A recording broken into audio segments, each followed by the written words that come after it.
एक अंजीर ले लें जी मार्केट से, जी, फल वाले अंजीर, हाँ जी। और एक गिलास गन्ने का जूस, गन्ने का रस, हाँ जी। अस्सलाम वालेकुम मलګرو جنید خان ما ویډیو مکمل غوړی خلکو د لپاره ویډیو د کوم خلکو چې بواسیر وي. بواسیر یو داسې مرض دی چې دا ډیر خلک د شرم وایوم نه، او د ډیر سیمپل علاج دی چې دا د انډیا یو ډیر مشهور ډاکټر دی، ډیر ایکسپیرینس ډاکټر دی، د ډیر اسان علاج کوي، بالکل چیپ علاج چې پیسې په هم ډیر نه لګي، او ډیر اسان علاج چې هر یو کس لا لپاره ایزیلی دی. نو دا ویډیو لګه مکمل وګورئ، اخر کې مزه په پښتو کې هم فهم چې کم خلک په اردو نه پوهیږي، نو ځکه اخر کې په پښتو پوهم، او پہله دا ویډیو ګورئ چې دی پکې سوال. मगर वो फ्रेश होना चाहिए कि उसको आपको 10 मिनट के ही अंदर पी लेना है जी इधर गन्ने का रस का कलर चेंज हुआ और जहर हो गया हो जी तो आप वो अंजीर खाएं जी सुबह, जी और एक गिलास गन्ने का रस जी सुबह और शाम, जी 3 दिन में पाइल्स आपकी जड़ से गायब। पाइल बवासीर लवेले शي ब्लीडिंग पाइल रहती है, इतनी तकलीफ होती है, सब बोलते हैं ऑपरेशन करा लो। ये क्यों कराओ जब हम 10 रुपए के अंदर हम ठीक कर देंगे। زبردست ګوره انجیر چې کوم دی انځر ول ډیر خلک وای دا اوچ بازار کې ملاویږي داسې ګول ګول وی انجیر هر چا سره ایزلی اویلیبل دی.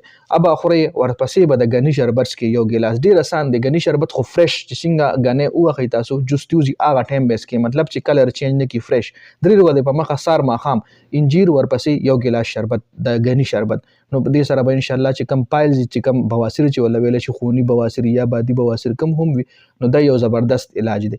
مخکې ګورئ مخکې ویډیو کې एक चीज और है जी कि ये 2 टाइम लेना पड़ेगा आपको दिन में, एक सुबह और एक शाम। जी 5 बजे दोपहर में जी आप सॉफ्टो वैक ले लें।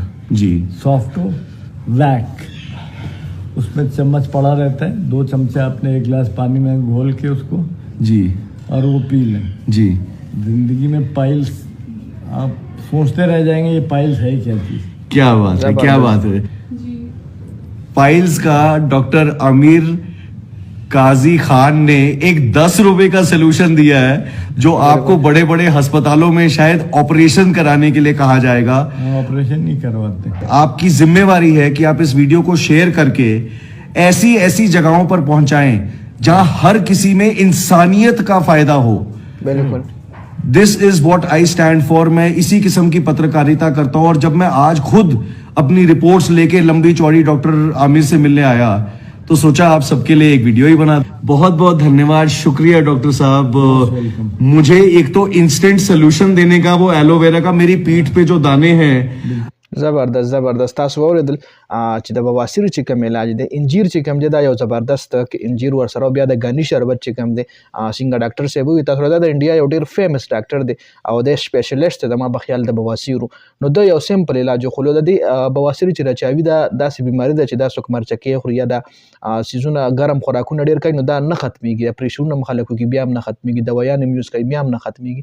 نو دې صرف دغه علاج دی څنګه چې ډاکټر صاحب وي چې بيخي د جړ نه به ختم شي، بيخي به ختم شي انجیر خوړو سره او ورپسې د غنی شربت سکولو سره فرش شربت ویس شربت نه دانه چې مطلب ته شربت والے وته کور کې د ساره بیا کلر چینج کوي د غنی شربت چې کوم دی ا کلر چینج کوي هغه سټیم پستور شي بیا نو فرش شربت هغه ټایم چې سټیم د ماشين نه روزي ورپسې ډایرکټ یو ګلاس وسکا او دا سیمپل علاج دی، ساده علاج دی او ډیر چیپ علاج دی، ایزیلی اویلیبل دی، مطلب دونه ارجات ګران هم نه چې سړی ورپسې لکه انجیر ایزیلی اویلیبل وی هر دکان کې هر مارکیټ کې ډرای فروټ چې سو خرڅي ای سره وی خامخا انجیر ډیر خلک وی بیا انجیر نه پیژني سو کوله انځر وای سو کوله انجیر وای خو چې سو کې نه پیژني انجیر چې ډرای فروټ دکان ته لاړ شي ورلوي انجیر راکه دربکې نو شاړه ونت ویډیو واسطه د انفارمیشن لپاره ما تاسو سره شریک د بواسیر د علاج لپاره د ویډیو کته ډیره زیاته مهرباني ویډیو مخکې ملګرو سره شریک کړئ، جنید خان افیشل چینل هم سبسکرایب کړئ، پیج هم لایک کړئ، ډیره زیاته مننه. والسلام.